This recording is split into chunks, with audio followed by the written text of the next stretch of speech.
Bu il ad günü videosu çəkmək istəmədim. Bu il istəyirəm ki, yeni yaşımda Allah'a şükürümü sizin huzurunuzda bildirim. Aparıcı Zümrüd Bədəlova doğum günü ilə bağlı arzularını bölüşüb. Ürəyimdən gəldi demək istədim. Ömrümün yarı hissəsini geridə qoyuram. Sevən sevməyən hər kəs var olsun. Bu il çox insanda yanıldım. Çoxu gözləmədiyim qədər doğmama çevrildi. Yaşadığım hər günə görə şükürlər olsun. Təkliyimlə huzur dolu anlardan zövq alacaq yaşdayam.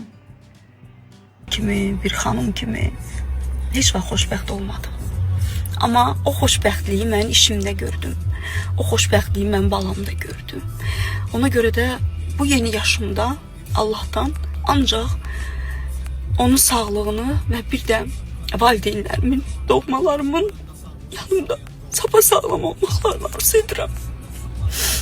Yeni yaşım mübarək olsun. Zümrüd Bədəlova.